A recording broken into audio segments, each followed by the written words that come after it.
Welcome, everybody. It is September 21st, a Monday, and guess what? This is an episode of Shoot the Shit. Well, more of a side episode of Shoot the Shit. With me, as always, my partner in crime, Mr. Two Beers. What's up, sir? Nothing, man. How you doing? Hey, not too bad. For our second take, as we did not record this the first time, and we're going for it the second time, but, that's life. So, weird thing, this is a YouTube exclusive for all of our listeners. For those who want to listen to further and more Shoot the Shit, definitely all links are below. Remember to hit the subscribe button if you like what you hear, and we will definitely deliver more videos going forward. But the reason why we're doing it today is Zenimax has been purchased, sir, by Microsoft. Can you believe it? It's crazy. It's definitely not anything I was expecting. Oh my goodness, dude. There we are. We have it right here. Bethesda, Xbox plus Bethesda. Today we announced we're joining the Microsoft family. Press below. And it goes, if you haven't had a chance to read what Phil Spencer and Todd Howard shared in their post this morning, be sure to check out both of them.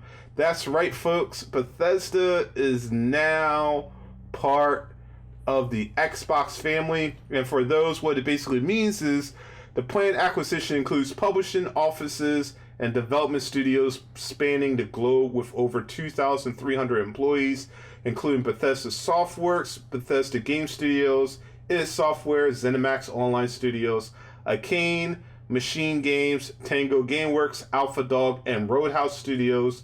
Bethesda's critically acclaimed and best-selling franchises include Elder Scrolls, Fallout, Doom, Quake, Wolfenstein, and Dishonored, amongst others. They're getting tons of new IPs.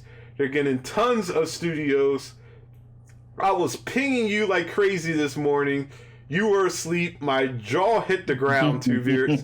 I'm going to go real quick. First, we're going to talk about what we were thinking when it first came out. And let me first start off with, so we have a tweet here that I'm showing. Vale, listener and fan of the know, wrote, Obsidian is a Microsoft studio. And I woke up to this tweet and I'm like, why is she tweeting this? I just liked it and moved on.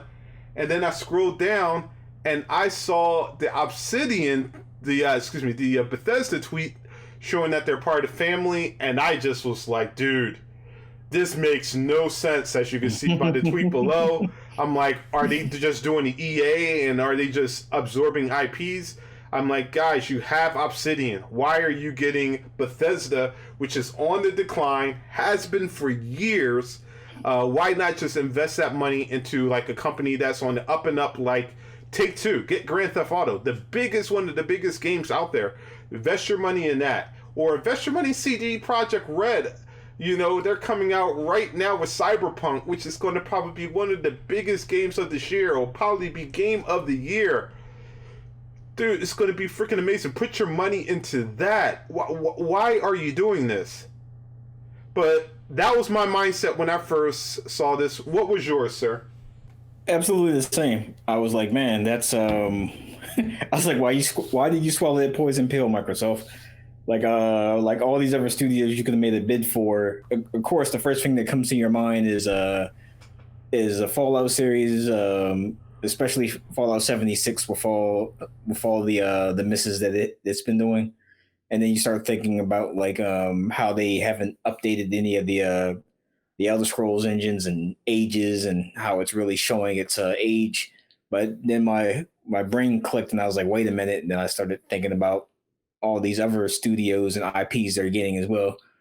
And that's like, oh, okay, so this is a good purchase. But it took a while, though. Because at first I was just like, what are you guys doing? Yeah. So, like, I looked at it as, okay, so maybe so I looked at it as, okay, well, right now we know Halo Infinite got delayed. And Microsoft, when you look at basically their launch titles of what's coming out, they don't have that killer app for their system launch. And I know we go back and forth on Sony and PlayStation. I'll admit you were right on certain things from our last show. But but this Friday, I'm going to demand an apology from you because I think you were wrong on some things. But Mm. we'll save that for Friday. But when people are going out to buy PlayStation, what are most people going to buy their PlayStation game? They're going to buy the new Spider-Man, right? That's their killer app. That's what's going to be sold with the PlayStation 5, if not, the Sackboy game or whatever games come out. There's a few games like that they'll buy, but let's be honest, right? Spider-Man is huge for them. So does this help them now? No, of course not, because with acquisitions it takes time. Once everything is approved, it won't be under Microsoft until next year, 2021, right? So it doesn't help them now, but I think it helps them in the long run. You got all these studios making all these new games, and we questioned this, right? When Halo Infinite got pushed back, we're like, dude, all this time, what are you guys doing? The only people who's dropped stuff is Obsidian's dropped stuff. They put out Grounded, they put out Outer Worlds. They started their new games. They're dropping things when they're supposed to. Ninja Theory, they put out Bleeding Edge. They gave them a new game right then and there, and they're working on, their next new title. So we know two of the studios is producing. What are the other studios producing? Maybe Playground Games is a lot farther away Fable than we think, but we don't know because they haven't shown anything. So I think in the long run, these games coming to Game Pass is going to be a big thing. But a lot of these little studios, I think, coming in will help them to finish games, maybe to get them out and deliver games maybe by the end of the year. With a lot of these smaller studios, that come in that maybe don't make their own IPs, but are basically brought in to help, the bigger studios, finish a lot of their games. That makes sense. So let's look at Bethesda for a minute, right? And let's look at Zenimax. Zenimax, I'm not sure about Zenimax, right? Like when you make that purchase, Zenimax, as we stated, like Bethesda was on the decline, but it's more than Bethesda, right? So Zenimax is basically the owners of Bethesda, id Software, and so forth. They're like the publishers, right, of the games. For those who don't understand who Zenimax and what Zenimax is, but at the time, Zenimax was going through a lot of stuff, right? They had a lawsuit with Oculus. Their financing wasn't as good. A lot of their games that came out were not well received. You could go through because you talk about it all the time. Fallout 76, but a lot of issues they had with that, where people were trying to bring up lawsuits. They wanted refunds because, like, the bags that they showed they didn't get, the drinks that they were supposed to get in the Ultimate Edition they weren't getting.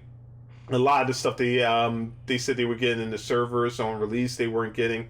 There's a lot of problems with that. I think if you look at a lot of their games, their most successful game, really, if you think about it, was really like Doom, right? I mean, Quake came out, it didn't really do too well.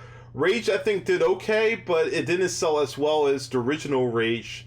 So, right, Elder Scrolls is still going. I don't know how big it is. I don't know when you look at all the MMOs out there. I'm guessing it has a good, community, a good population, but I don't know. Maybe that's probably the biggest one. But outside of selling, remakes of Skyrim on every system, what's really making ZeniMax, Bethesda, and all the other studios money, right? Even the Wolfenstein games that came out weren't well received. The last one with the twins was abysmal. A lot of people hated that game. They questioned why was it even made. So you're Microsoft. You see this company on the decline. Why would you make this purchase, Two Bears? No matter where the properties are right now, it's just the names carry super weight. The Doom games are still actually doing fantastic. The Wolfenstein games, except for Youngblood, did amazingly. Like, just these IPs carry killer weight. The studios behind them are amazing. So it's one of those things where it's like everybody went like ape shit when Sony announced there was going to be a new Spider-Man game, but a lot of people don't remember the outside of that the huge Spider-Man 2 game. A lot of the other Spider-Man games weren't seen as positive or something amazing. It's just that Spider-Man's name itself carries so much weight. So even though the Fallouts have been shit and like well, not they haven't been shit, but they've aged real badly. Fallout 76 was shit. But like the Fallout name still carries a lot of weight. The Elder Scrolls name still carries a lot of weight. And like one of the things that'll show that to you is that one of the first things that popped up as soon as this purchase was made was people like adding Obsidian saying, does this mean Fallout Vegas 2 can be a thing? So even with all the bad taste that 76 put in people's mouths, that goes to show you that it's still a beloved franchise. If I'm Microsoft, I'm thinking about like with a little love and care, and like without these people having to if we just give them the money that they need to produce the games that they want to make, and them not having to worry about not them worrying about how to stay in the red or to make their bottom line, then we can get these franchises back to their glory. Some of them are already in their glory. They don't need to get back to anything. We can actually say these are the titles that are under our studio at our house. That's what I'm thinking was running through their mind, especially when they saw it go up for sale anyway. Like this is one of those. Yeah, this is one of those things where the IPs are just too good that we can't let this fall in anybody else's hands or go to the wayside. Yeah, and I agree with you. Like you look at Zenimax and you look at all the groups underneath of them, and you're like, wow, there's so many more IPs, so many bigger IPs, right? A lot of them need love. Definitely, a lot of them need love. But as you stated, a lot of those IPs still hold weight. Doom holds a lot of weight, right? Let's not forget, Doom and Wolfenstein are the first person shooters, period, right? You know? So those two hold a lot of weight. Maybe Wolfenstein not as much as Doom. It kind of fell off, although I think the new remakes have been successful outside of, you know, the last two, probably. The spin-off and the third one. But I think they've been well received. You got Quake, which unfortunately didn't do as well, but that's a huge IP, right? That's just begging to be redone. Yeah, for reboot. You got Fallout series that everybody still wants, everybody still loves. You have the Skyrims, the Oblivions. Yep, Skyrim. The Oblivions, I mean, it's just so many. You even have Dishonored that nobody's even touching right now. And if Starfield can even deliver on 30% of the promises made by Star Citizen, yeah, that is going to be insane. Yeah, so you look at it and you're like, okay, and at 7.5 million in cash. Okay, it makes sense. Now it starts to make sense, right? Because now you're bringing all these classic IPs, you're bringing them all down to your Xbox Game Pass. All of the ones that you want to do, special editions and remakes, you could sell on systems or whatever. But now they're back on the Xbox and they're there day freaking one. Think about it. If I don't know how well Elder Scrolls, the MMO sells, right? The Elder Scrolls MMO does. But think about it, just like Destiny, every single expansion pack, everything from it is now on Game Pass day one. Once this goes through, and you never have to pay for an expansion, you could play it right then and there. That's a big sell, especially for people, you know, who don't want to spend $20 or how much it costs for each expansion.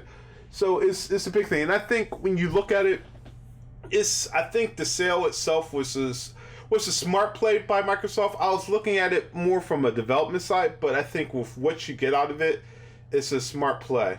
So, real quick, do you think what's going to happen with the exclusivities for a lot of these games? Because this is the big thing that a lot of people are worried about is, oh man, what happens to exclusivity? And Phil has gone on the record to say that each game will be a case-by-case basis. And of course, you know, I think like it's safe to say that pretty much everything now, right, that's already being built is going to stay that way. Like, what's the game? Deathloop, I think it's called. Mm-hmm. Like we've already seen that say PlayStation exclusive, right? I don't know if it was always supposed to be a timed exclusive or if it was always a console exclusive.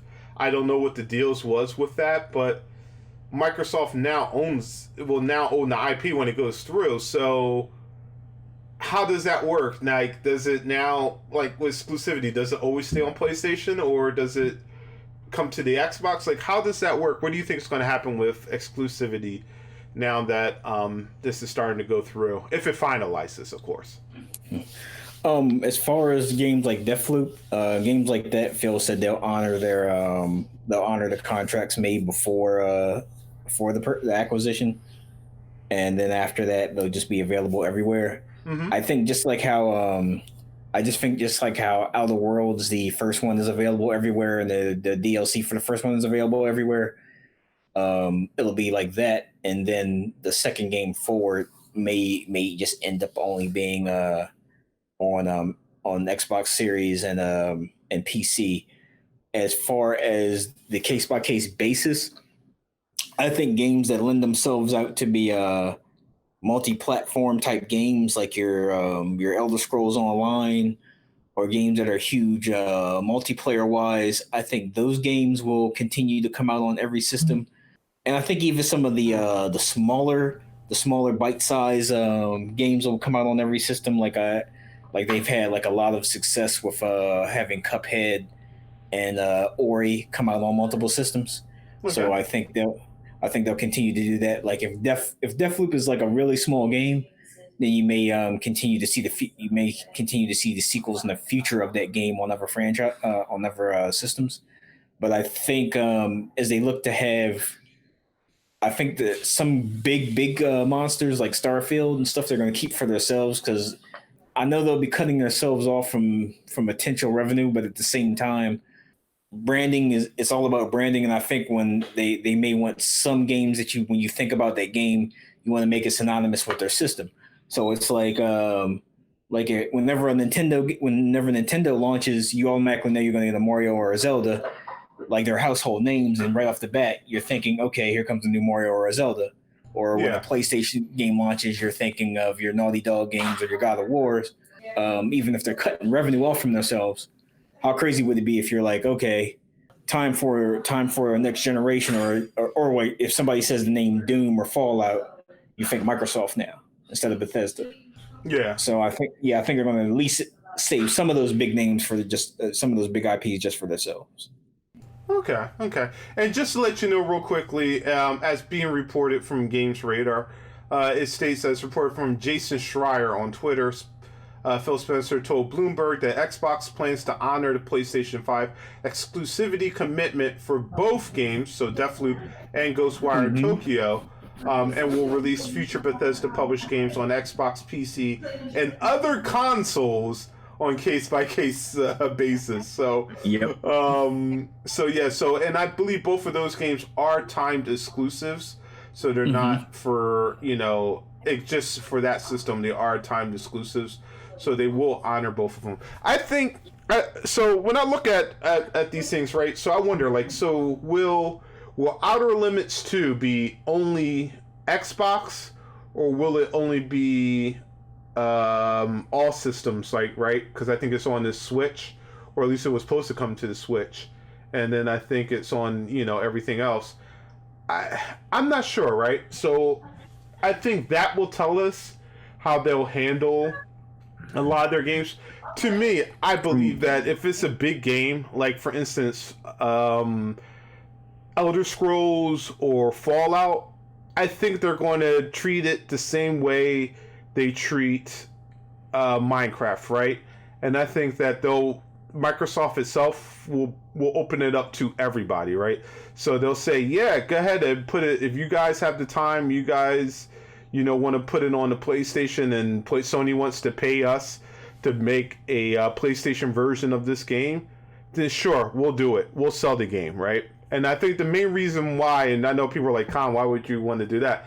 You got to look at it like this, right? So everything on Game Pass is a subscription, is fine, but you still have to have revenue coming in, right? And I don't know how well Minecraft is doing, but Minecraft is bringing them revenue, right? They paid a good amount of money for it, and they're getting back a lot of money, from Minecraft. And I think the same would be said for Fallout, right? So Fallout sells 30 million units, right? why do you want to reduce it to just a fraction of that 30 million, right? You want to, Mm-hmm. why would you want to cut that 30 million to say 1 million, 2 million, or even if it's that, right? Because if you say even that, because most people on Xbox aren't going to buy the game. Most people are going to most likely just do Game Pass and that's it, you know, and that's going to be the number one source of their games. If you're an Xbox owner, it only makes sense for you to have Game Pass. It doesn't make sense for you to go out and buy games. So it just makes more sense, right? Rather than spending $60 for the amount of money that it costs you for you Game Pass, you could get so many, and the amount of money you pay for games by themselves. It just makes more sense. So I think that we're going to see a mixture of both. But yeah, like I think like the bigger games, like Starfield, right? I think you'll start to see like Starfield will be a game Xbox only game. Elder Scrolls 6, it may be both. It may be both. It depends on how far it is, right? But I think Microsoft definitely wants some big titles to get people. But look at it like this, though, right? If only PC people, if everybody who's doing PC is getting Game Pass, and if you bring Game Pass on, let's say PlayStation, do you really need to put those games on those systems? If all you think you need to do as a PlayStation owner is just pay for Game Pass and you get those games? Like, is it better for you to say, oh, yeah, I want to buy Xbox Game Pass, so now I get a whole bunch of EA games basically for free. I get a whole bunch of Microsoft first party games for free, all for, say, $20, $30 a month. Mm-hmm. Does it make sense now to spend $60 when you have all that revenue coming in from PC players, from Switch players, from Microsoft Xbox players, and now PlayStation and Sony PlayStation players? Does it make sense now to release a $60 game? I don't know. That's a good Because you're only making it for one system, so your costs are lower. I don't know. It's a thing to look at in the future. It's a very good question. Very good question. Yeah, because I'm saying I don't know how they're making as much money on Game Pass, but maybe the whole point is that they're just going to one day buy up literally like 50 studios, and that will be Game Pass, and then they'll force people, to basically to put their games on Game Pass.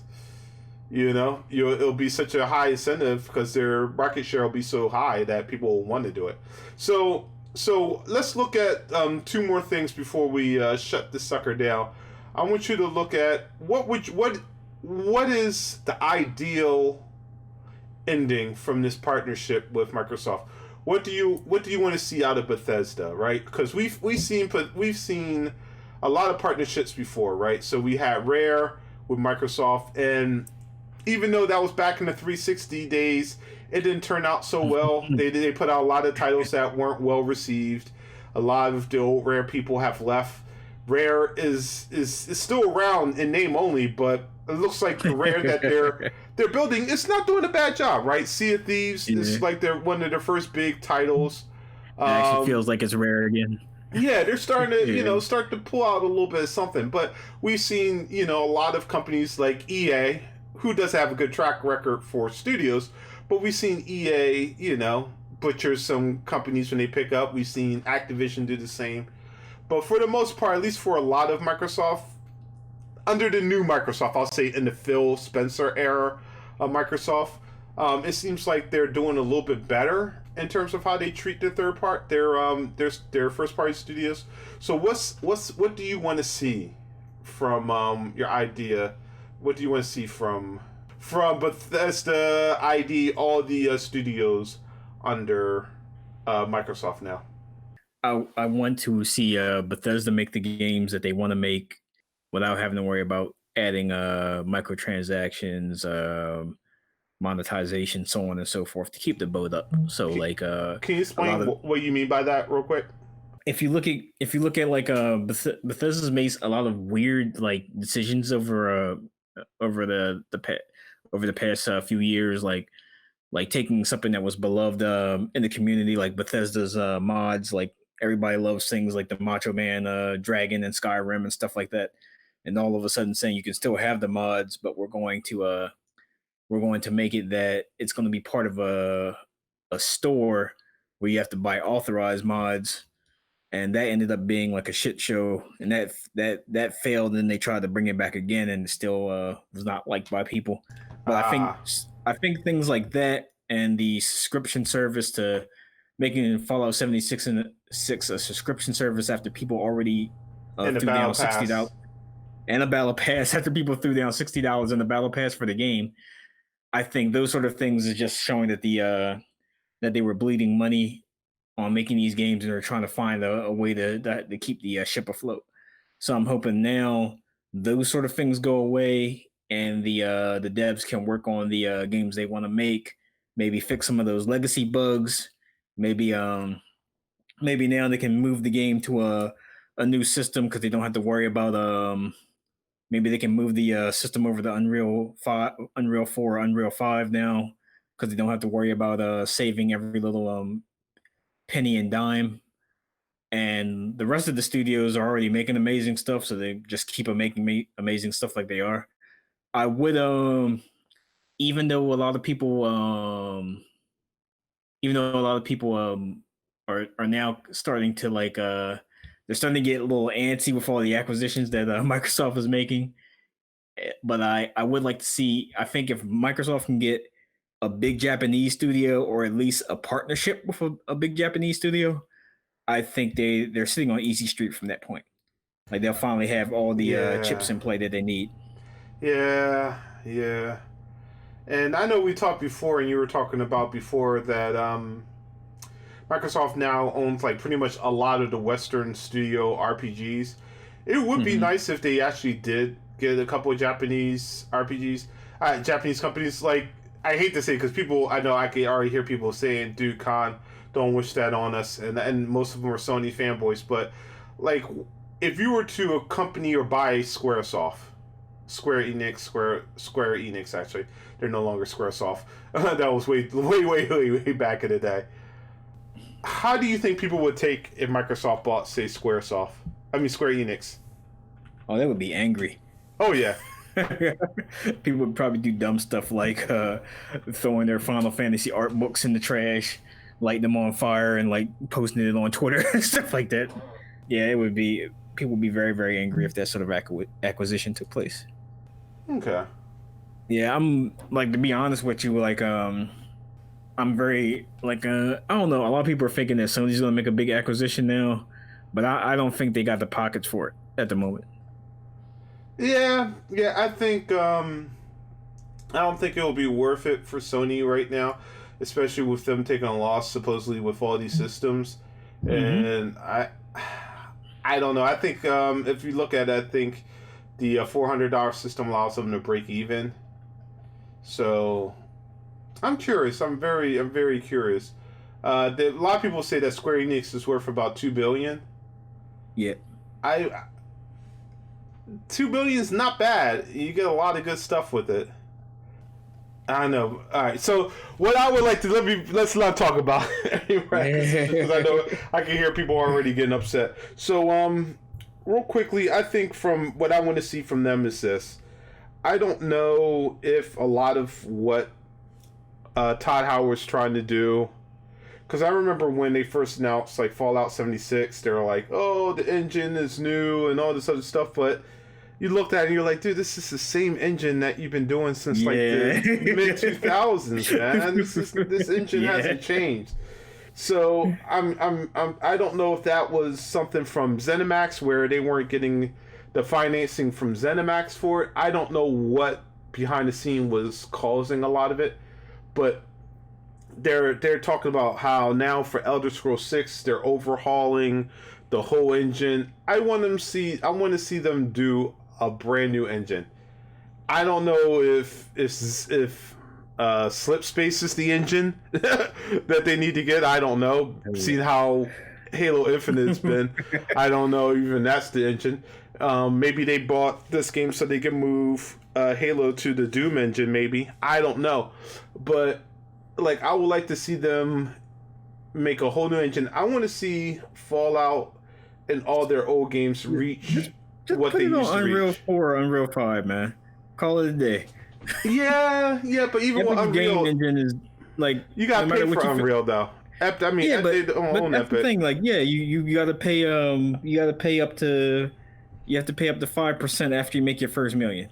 I know people want every last bit of every red penny and silver dime that they make, but their engine is perfection. Say what you want about Epic, they made an engine that's so easy to work with. One guy was able to make a next generation game by himself. That Yeah. says a lot about how great that engine is. Like, go ahead, um, swallow your pride, swallow the 5% loss, put it in the best engine out there that's out there right now for making games. I hear you. I want to see good games. Damn it, that's all I really want to say.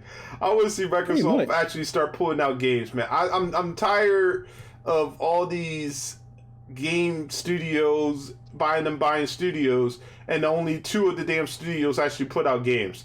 Ninja Theory and Obsidian are only two groups out of all these acquisitions that actually put out a game and that actually even show a fucking game, right? Yeah. Like it's ridiculous. You've bought like now what is it? It's almost close to 30 studios now. It's like 20 something, but it's close to 30 studios now, and you still can't show me a game that's could come out in 2021. You still can, like Halo Infinite's been in development under 343, who's been under you how long, and he's still okay. I'm going to Tyrese again. We can do it. So I'm hoping that with this, they get these people will help them to and get a lot of these new games that are supposed to get out, and I hope that we can see some good stuff out of Bethesda. So, real quickly, two more things. I know I said two more things. You often stated that before that Zenimax was actually seeing financial issues and was actually up for sale. Who were the two people that were going to who were looking to buy Zenimax before Microsoft? Rumors were that like both Google and Amazon were eyeing the property. And like yeah, and like if Google had picked them up, that may have been like the shot in the arm that Stadia needed. Like finally people would have had a reason to purchase Stadia, but also bad because just like anything else that Google puts out, they could abandon Stadia at any time.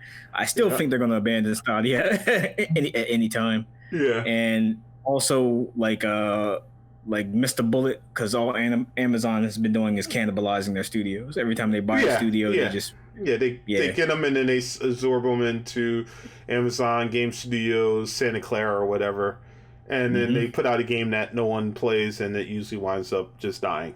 So yep. they've already tried to release I think 3 games so far. All of them have basically failed. The new one, New World, seems to be doing somewhat okay, but it's we'll see how that does. So the last thing is Microsoft is doing a lot of stuff in the background, right? They're making a lot of moves. They're making a lot of acquisitions, and when I look at it, I think when you look at this next generation of gaming and so forth, I know you see a lot of videos with PlayStation fanboys like, oh yeah, man, we got our Sony exclusives, this, that, and da da da da da da da, right? But I think Sony in itself is not looking into the future as much as Microsoft and other studios are. Cloud delivery is going to come sooner or later, right? But I think what Microsoft is setting themselves up for is, and then you brought this up many times, is that they're setting themselves up for, they don't need to have a console for them to make money and for you to play their games, right? You can play it on the PC, you can play it on their phone via cloud, you can play it on your tablet, you can play it on anything. Hell, you'll be able to play it on your Switch probably soon. Everything except for Apple Store, but that's a joke. But you'll be able to do it while Sony's still in that console mindset, right? Microsoft is, as we can see, is making moves with Game Pass and other things to go to another level. And I've often said that from the get-go, Microsoft wants to have a game division. They already own corporate America with Word, email, all that garbage, licensing. Everybody's paying them some kind of license fee just basically to run their stuff. And I think they want to do the same for gaming. They've always wanted to be Steam. So what do you think about what Microsoft is becoming, especially from a gaming aspect? Um, how do you feel? What do you think about it? The way I they're think basically taking it. I think it's exactly how you said. Like they basically as you've always said, they wanted to be the next Steam, and I think the Game Pass is just a Trojan horse into their ecosystem. So basically, when people pick up Game Pass, they're going to actually you're going to be so comfortable you're already going to be in it. It's kind of like the same way where where every company like when they're trying to do the ecosystem thing, whether it's Apple or Google, if they get you comfortable within it, you start making all your purchases right there within their system. So if a game isn't on Game Pass, you're most likely like while you're loading up Game Pass to play one of your many hundreds of games, you might be like, oh, I like this game. It's on sale for 40% off.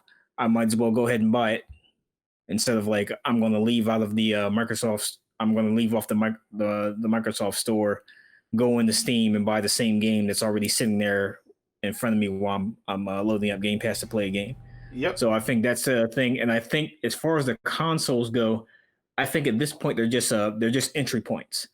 So it's like if you are a person who if you are a person who you don't prefer to game on PC and you like having a console, it's just an entry point for that person. Like that's why I think not only are they taking such a heavy hit on the cost of the consoles, but like the thing that really sucks about it though is they fought these consoles out design wise so well. I wish these were the consoles that we got previous generation. Like the way that they're built, the way the technology is built inside of them, like how smart they are on how developer friendly they are, and how smart they are on making you get the most out of the games just by putting them on it. I wish it was that smart the previous generation, and it's kind of sad that such incredible hardware is just seen as an entry point. Um, because I know everybody wants the console wars to end, but it's still kind of from a sad point to be like, I made this beautiful piece of technology, but I don't care if you buy it. Yeah, I mean, I have different disagreements on the way they're approaching it. I know they want to get into this digital only, reality. I know that people aren't ready yet for it. You're slowly moving people forward to it, right? And I remember back in the 360 days when they were talking about, digital stores and people selling stuff and all this stuff. And of course, that never came to be because the world wasn't ready for, always on digital only experience. Now, I think more people are definitely moving towards that, and they're more accepting of it so smartly this time around. Yeah, so I think it only makes sense now once everything starts going digital that you start to slowly put in cloud, right? And I don't think that Stadia is a bad idea. I think the implementation of Stadia was done badly, but I think in another 5, maybe even 10 years, maybe at the most, as more people are adapting themselves, to the idea of cloud, I think you're going to start to look at companies like Sony, right? And you're going to have to wonder, what are you doing? What are you investing your money into? Microsoft knows that consoles is, as much as everybody loves consoles, they're only a very small fraction of gaming, right? PC is the smallest fraction, but console is second smallest, right? Not everybody gets a console. Believe it or not, as much as people hate mobile is very big, especially outside of the States, is very big. And now that you're saying, oh yeah, all your Xbox games and everything you can play on mobile, no problem with the cloud. That's a big thing, right? And I think Game Pass, and everything that they implement into it, it's good. Now they're just rounding everything out. They're just buying studios, getting well-known IPs, just to add in, to what they have, to make it a complete package. And I think you were right when you stated they have a lot of Western stuff, right? or I guess you could say even European stuff, right? They buy a lot of those studios. I think it's now that they start buying, believe it or not, Chinese and Japanese studios. I think it's time, or even Korean studios. I think it's time for them to start picking up a lot of those big games and big studios, and actually to start doing stuff with it, right? Yeah, the weeb movement's not going anywhere anytime soon. No. And they really need those type of games to set their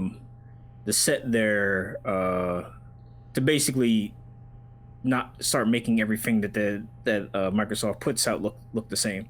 Yeah, that's why, even though sadly it did not take off. That's one of the reasons why, as soon as you saw the design show up for Bleeding Edge, why so many people were like, "What is that?" Like when they first saw it, because it was so different from what they're used to being under a Microsoft banner. So it's like it's also the reason why when they showed that really low poly game from the legendary Knights creator, and showing that was coming to a gamepad, and like a lot of people, a lot of the older gamers were like laughing at it, saying it looked like a mobile game, but a bunch of other people who are in that weeb state of mind, they looked at it and they were like, "Wow, this looks great." Yeah. So it's like it just shows you that's the market that they need to tap into. Oh yeah, they definitely need to. They need to get some big companies. But so man, good talk. I think I was befuddled before, but after thinking about it, I think this was a wise decision from Microsoft. And typically, I know we will talk about it on Friday, but I think something this big, let's get it out as soon as possible. Anything else you want to add before we close out, man? Oh, just get that Japanese IP, Microsoft. The Korean studios are looking good these days too. Get either or. Yep, I agree. For all those listening, I want to say thank you. Remember to hit that subscribe button.